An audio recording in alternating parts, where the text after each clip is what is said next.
ഇപ്പോൾ വരുന്ന ഏറ്റവും നിർണായകമായ വിവരം രാഹുലിന്റെ സന്തത സഹചാരിയായ ഫെനി നൈനാന് പീഡന വിവരം അറിയാമായിരുന്നു എന്നാണ് യുവതിയുടെ മൊഴിയിൽ പറയുന്നത്. റോഷിപ്പാൽ ഇതിലിതാ നമുക്കറിയാം രണ്ടാമത്തെ അതിജീവിതയുടെ അതായത് KPCCക്ക് നൽകിയ പരാതിയിൽ ഫെനി നൈനാനെ കുറിച്ച് പരാമർശമുണ്ടായിരുന്നു.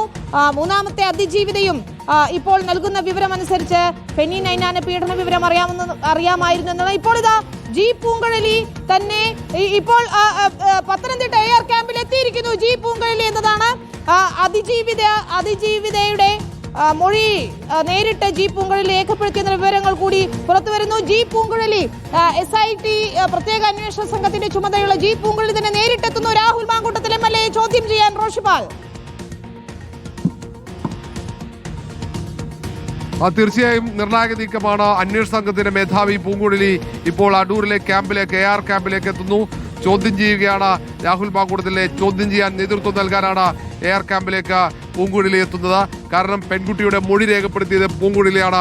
പൂങ്കുഴലി നേരിട്ടാണ് മൊഴി രേഖപ്പെടുത്തിയത്. സാധാരണ ആ സംഘത്തിലെ ഇൻസ്പെക്ടർമാരോ അല്ലെങ്കിൽ ഏതെങ്കിലും വനിതാ ഉദ്യോഗസ്ഥന്മാരാണ് മൊഴി രേഖപ്പെടുത്താറുള്ളത്. പക്ഷേ ഈ കേസിന്റെ പ്രാധാന്യം മനസ്സിലാക്കി ഏതെങ്കിലും തരത്തിൽ വിവരങ്ങൾ ചോർന്നു പോകാതിരിക്കാൻ അത് ഗൗരവത്തോടെ തന്നെ അതിന്റെ ക്രൈം രജിസ്റ്റർ ചെയ്യാൻ വേണ്ടിയാണ് അത് FIS അത് പൂങ്കുഴലി തന്നെ രേഖപ്പെടുത്തിയത്. അങ്ങനെ ഗൗരവമുള്ള ആ മൊഴി പൂങ്കുഴലി രേഖപ്പെടുത്തി. അതുകൊണ്ട് തന്നെ ഈ പെൺകുട്ടിയുമായി നിരന്തരം ആശയവിനിമയം നടത്തിയതുകൊണ്ട് ഈ പീഡനവുമായി ബന്ധപ്പെട്ട എല്ലാ വിവരങ്ങളും അറിയുന്നത് പൂങ്കുഴലിക്കാണ്.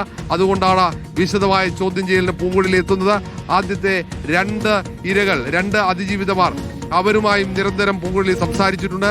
അവർ അനുഭവിച്ച പീഡനങ്ങൾ, അവർ അനുഭവിച്ച വഞ്ചനയുടെ വിവരങ്ങൾ എല്ലാം പൂങ്കുഴലിക്ക് കൃത്യമായി ബോധ്യമുണ്ട്.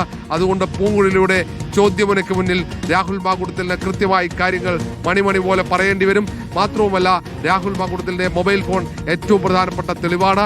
ഒന്നിൽ കൂടുതൽ മൊബൈൽ ഫോണുകൾ രാഹുൽ മാങ്കൂട്ടത്തിൽ ഉപയോഗിക്കുന്നുണ്ട്. ആ ഫോണുകളിലൊക്കെ ഈ കേസിന് സഹായകരമാകുന്ന നിരവധി തെളിവുകൾ ഉണ്ടാകാൻ സാധ്യതയുണ്ടെന്ന് അന്വേഷണ സംഘം കരുതുന്നു.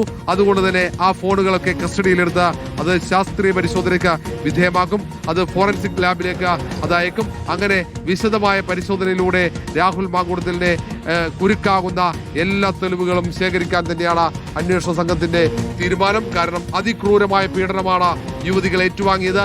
ഏറ്റവും ഒടുവിൽ പരാതി നൽകിയ യുവതിയും നേരത്തെ പരാതി നൽകിയ യുവതികളുമൊക്കെ ക്രൂരമായ പീഡനങ്ങൾ, ശാരീരിക പീഡനം മാത്രമല്ല പിന്നീട് ഇങ്ങോട്ട് മാനസികമായ പീഡനമാണ്. ആ പെൺകുട്ടികളെ പൂർണ്ണമായും പ്രതിരോധത്തിലാക്കുന്ന രീതിയിൽ അവരുടെ നഗ്ന ദൃശ്യങ്ങൾ അടക്കം അത് ചിത്രീകരിച്ചു വെക്കുന്നു. അത് പുറത്തുവിടുമെന്ന് ഭീഷണിപ്പെടുത്തി പണം തട്ടുന്നു. അങ്ങനെ ഒരു മനുഷ്യൻ ചെയ്യാൻ പാടില്ലാത്ത എല്ലാ ക്രൂരതകളും, ഒരു മനുഷ്യനും ചെയ്യാത്ത എല്ലാ ക്രൂരതകളും രാഹുൽ മാങ്കൂട്ടത്തിൽ പെൺകുട്ടികളുടെ മേൽ ഉപയോഗിച്ചു.